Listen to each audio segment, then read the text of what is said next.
Question d'actualité.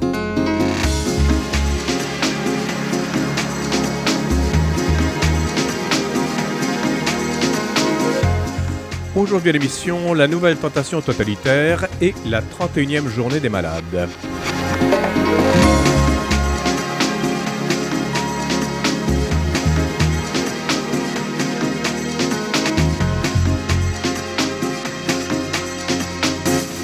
Bonjour, ici Jean-Philippe Trottier qui vous souhaite la bienvenue. Je m'entretiens avec Simon Lepage, docteur en théologie pratique et intervenant en soins spirituels au CISSS des Laurentides. Il profite de la Journée mondiale des malades pour décrire sa profession auprès des principaux intéressés. Cette journée, je le rappelle, a été instituée en 1992 par Saint Jean-Paul II. Elle est soulignée par l'Église le 11 février. Mais tout d'abord, Simon Lessard, journaliste et responsable de l'innovation à la revue Le Verbe, évoque les nouvelles tentations totalitaires qui guettent le monde, qu'elles soient chinoises, russes ou bien même occidentales. Il n'est pas de trop de s'en méfier, surtout en ce jour de la célébration de l'amour. Simon, bonjour. Bonjour Jean-Philippe et bonne Saint-Valentin. Pareillement à vous. Écoutez, je trouve que c'est un contrepoint extrêmement pétillant, ou même inquiétant, si vous voulez, que le 14 février, c'est la fête de l'amour. Et puis, mais nous, on parle de totalitarisme. Ça a l'air paradoxal et ça n'est peut-être pas tant que ça. Peut-être pas tant que ça. Peut-être qu'il y a une certaine conception de l'amour qui peut favoriser l'émergence de totalitarisme, étrangement. Oui. Et aussi, l'inverse de l'amour, c'est la haine. La haine érigée en système politique. On pourrait vous dire que c'est le totalitarisme d'une certaine manière aussi. Voilà pour mes liens avec la Saint-Valentin aujourd'hui.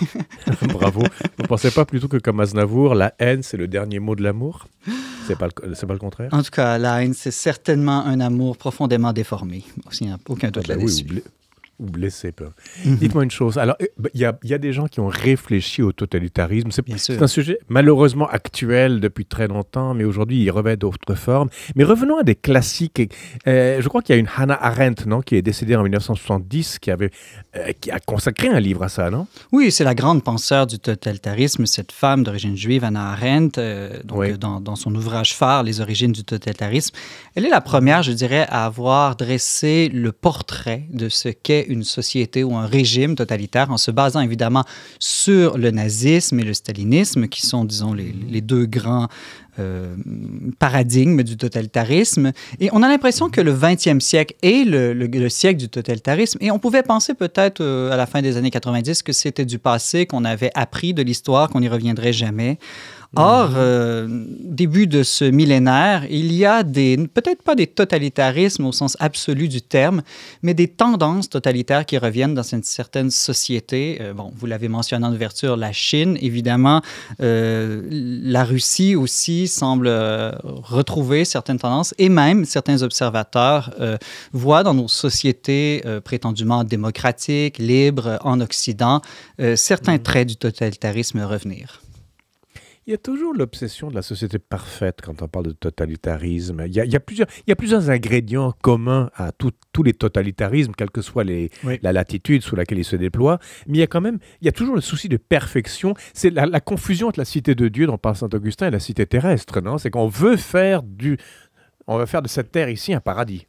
Exactement. C'est-à-dire que un totalitarisme n'arrive pas avec un tyran qui, avec des intentions méchantes, dit « je vais créer des camps de concentration, tuer tous les gens qui sont en désaccord avec moi ». Donc, c'est beaucoup plus subtil que ça. Généralement, c'est un mouvement. Hannah Arendt parle de mouvement qui arrive graduellement, de gens qui, au fond, veulent de la justice, mais ils veulent tellement la justice et ils la veulent de manière tellement impatiente et ils ne la veulent que de manière horizontale, sans aucune référence à la transcendance, qui sont prêts à utiliser des moyens extrêmes, des moyens violents pour créer un paradis sur Terre. Et finalement, plutôt qu'un paradis, on le sait, c'est souvent l'enfer qu'ils engendrent. Mais il faut bien voir qu'au début, ce sont des gens qui cherchent à améliorer l'état de la société. Oui, parce qu'il y a un totalitarisme naît dans un terreau qui peut-être en justifie certains aspects au début, mais de façon purement temporaire, quitte à ce qu'on revienne ensuite à une situation plus normale. Mais dites-moi une chose, Simon Lessard. On parlait du paradis sur Terre. Oui. Parleriez-vous de totalitarisme comme d'une religion, à la limite, ou pas? Parce que les religions sont aussi vecteurs à l'occasion du totalitarisme. On peut faire des parallèles, et d'ailleurs plusieurs penseurs l'ont fait, je pense à Marcel Gauchet en fait, qui voyait dans le stalinisme, le fascisme, le nazisme, des religions séculières, là c'était son expression. Pourquoi? Il voyait que c'était des expériences de croyance qui entraînaient au fanatisme. Bon, évidemment ici, il y a une compréhension de la religion un peu étroite, je dirais. Toute religion n'entraîne pas nécessairement au fanatisme, ou en tout cas pas toutes les mêmes formes de fanatisme. Le fanatisme de l'amour n'est pas la même chose qu'un fanatisme violent, si j'ose dire. Marcel Gauchet, il voyait aussi un recours au culte de la personnalité, sacralisation du lien entre le peuple et l'État via un parti unique qui, auparavant, selon lui, dans la religion, serait représenté par le clergé. Aussi une obsession propagandiste qui vise à une unité de doctrine, une unité de la foi. Il faut voir par contre qu'Hannah Arendt n'acceptait pas ce parallèle trop facile entre religion et totalitarisme, peut-être parce qu'elle était juive et qu'elle connaissait bien le judéo-christianisme et savait qu'une religion qui valorise la liberté et l'amour n'est pas fondamentalement totalitaire, à moins d'être profondément déformée. Il faut dire qu'avec un corps comme l'Église, je veux dire, Simone Weil, la philosophe, parlera des hérésies cathares du XIIIe siècle comme d'un début de totalitarisme de la part de l'Église.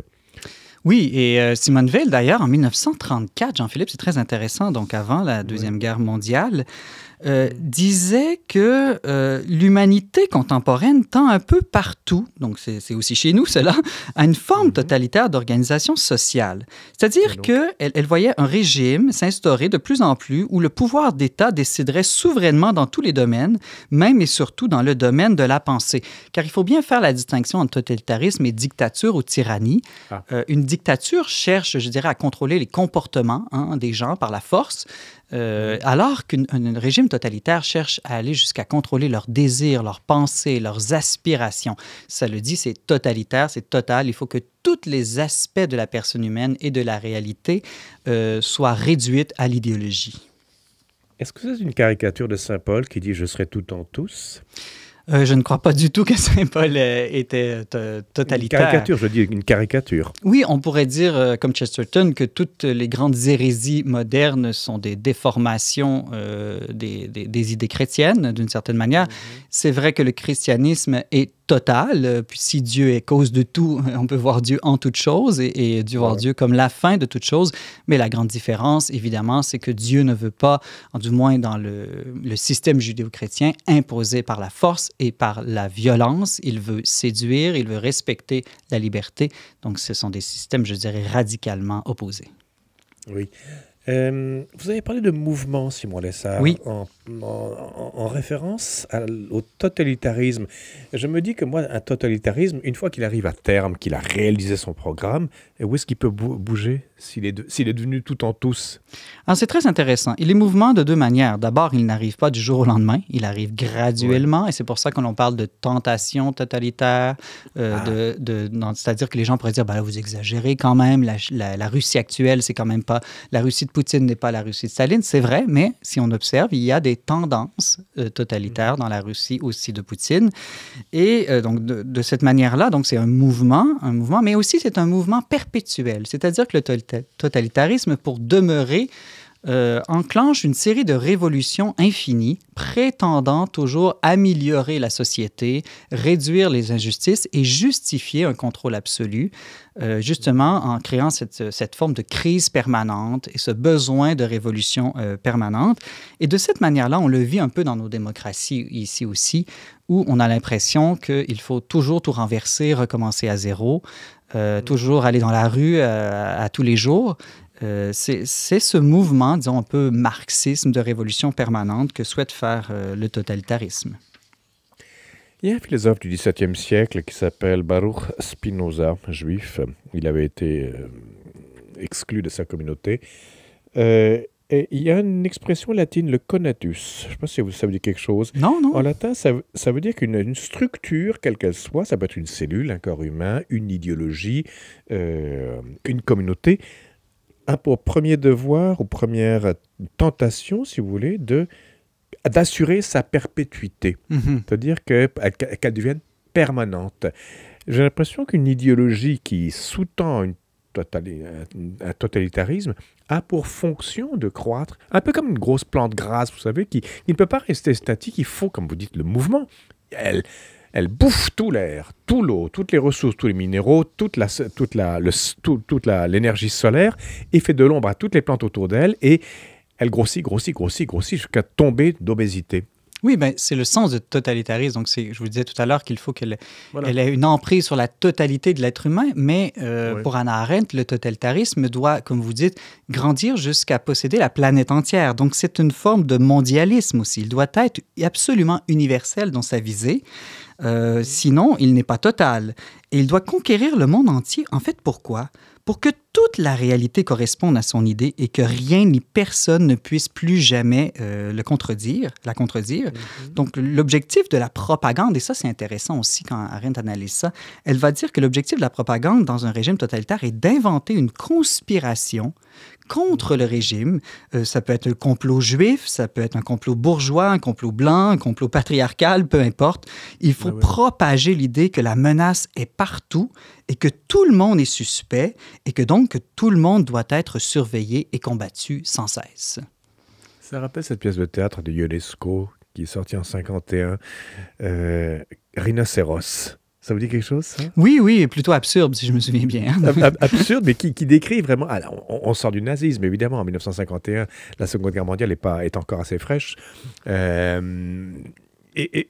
les gens, dans un quartier, enfin dans une ville, et puis sont atteints de rhinocérites et deviennent tous rhinocéros, sauf un qui se retrouve tout seul face à une masse de rhinocéros.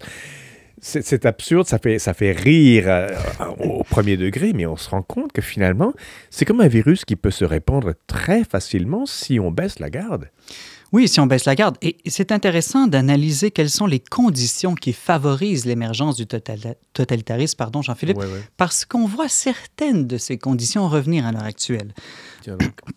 Je vous donne un exemple. Hannah Arendt parle d'une société où les individus sont de plus en plus isolés et désolés. Elle parle de désolation. Et ce qu'elle va dire, c'est que lorsque les êtres humains sont de plus en plus font l'expérience d'être déracinés et d'être superflus, eh bien, ils deviennent des masses de population, disons, sans personnalité. Elles sont beaucoup plus facilement manipulables. Être déraciné, là, pour Hannah Arendt, cela veut dire n'avoir pas de place dans le monde, reconnu et garanti par les autres. Et être superflu, ça veut dire n'avoir aucune appartenance au monde. Or, quand on regarde les nouvelles générations, les jeunes aujourd'hui, souvent, ou aussi, Jean-Philippe, je pense à tous ces mouvements de population, les migrants, par exemple, ces gens, ils sont manifestement déracinés, ils sont souvent coupés de leur culture.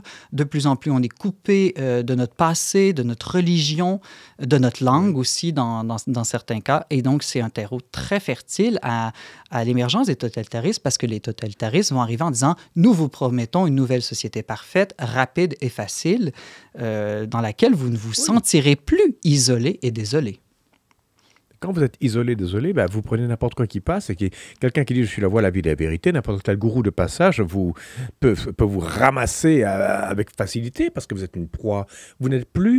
Vous êtes désindexé de tous vos liens sociaux, de sociabilité, vous êtes désindexé du passé, de la transcendance. Vous êtes une proie très facile.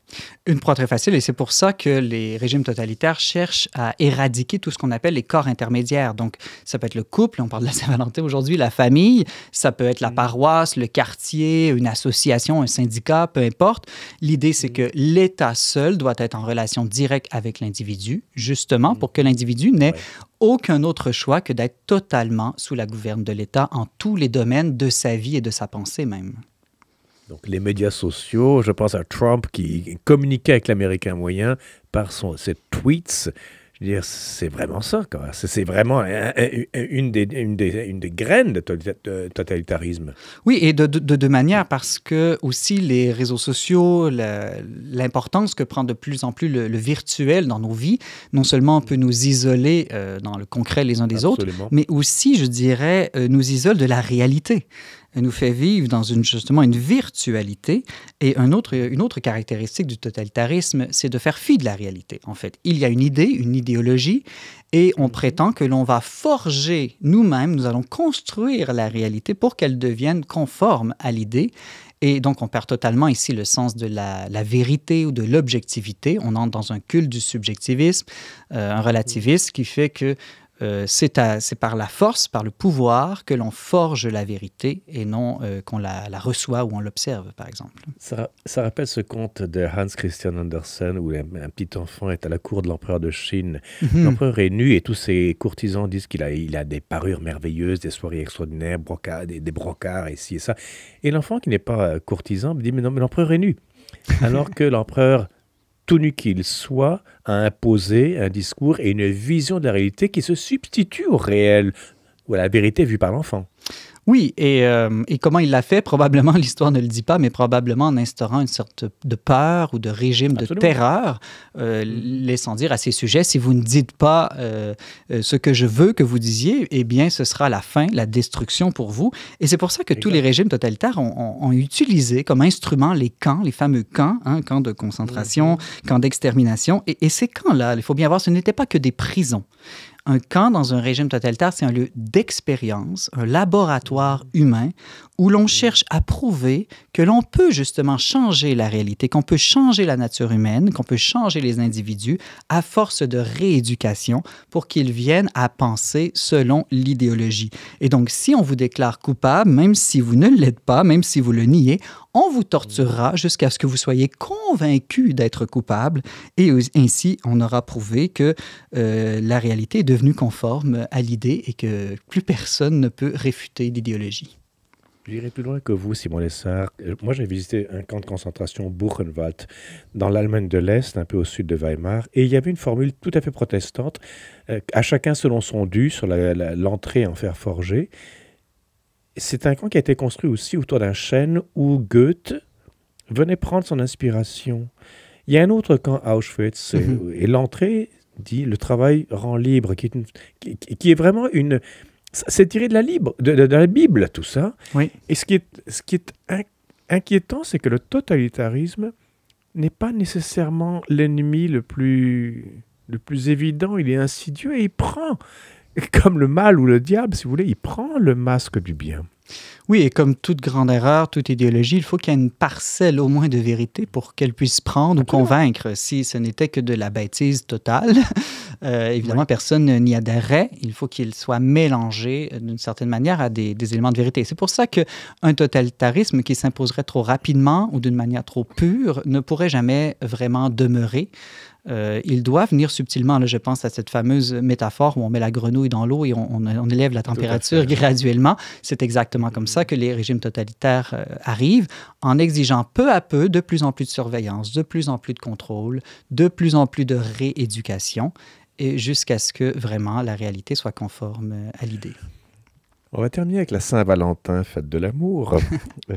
L'amour... Peut-il être fermement de totalitarisme, Simon Lessard? Alors, je le disais en entrée, Jean-Philippe, une certaine conception de l'amour.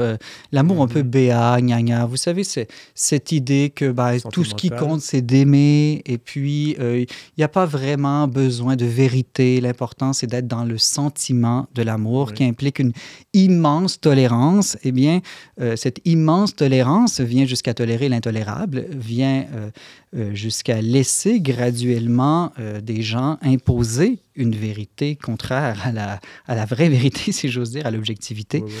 Et donc, tout ce climat de l'amour subjectiviste, de fait, est favorable à l'instauration des régimes totalitaires. Mais à l'inverse, le vrai amour, celui qui est dans la volonté, qui cherche le bien objectif de l'autre, est une force puissante de résistance au totalitarisme. Et c'est pour ça que dans à peu près toutes les sociétés où des régimes totalitaires se sont instaurés, ce sont souvent les judéo-chrétiens, les juifs, les chrétiens qui ont été parmi les plus persécutés. et aussi qui ont formé les principales poches de résistance, je dirais, à ces régimes, parce que le christianisme, à l'inverse du totalitarisme, lui, souhaite une civilisation de l'amour. Ça peut sonner gna-gna, mais... ça peut sonner gna-gna, effectivement. Oui, mais derrière cela, une civilisation de l'amour, c'est l'idée que chaque être humain est libre et que pour avoir une vraie relation d'amour-amitié entre les concitoyens, il faut d'abord et avant tout respecter profondément cette liberté de chacun. Amour. Dernière question, Simon Lessard, en 1 minute. Démocratie. On a tendance à opposer totalitarisme et démocratie. Or, aujourd'hui, j'ai l'impression que les frontières sont plus poreuses qu'on ne le pense. Oui, en fait, la plupart des totalitarismes sont arrivés démocratiquement. Hein. Et pourquoi justement? Parce qu'ils cherchent à modifier la pensée des gens. Donc, on arrive à convaincre les gens que c'est pour leur bien qu'on les contrôle de plus en plus, qu'on décide tout à leur place, que l'État décide dans toutes les sphères de leur activité publique et privée. Et ils finissent par voter. On sait qu'Hitler est arrivé démocratiquement au pouvoir. Absolument. Et donc, il faut se méfier aussi de cette idée. Ce n'est pas une dictature, encore une fois. La dictature arrive souvent de manière très violente et soudaine quand une armée, par exemple, va prendre le pouvoir. Le totalitarisme arrive graduellement et arrive en convainquant les gens de son idéologie.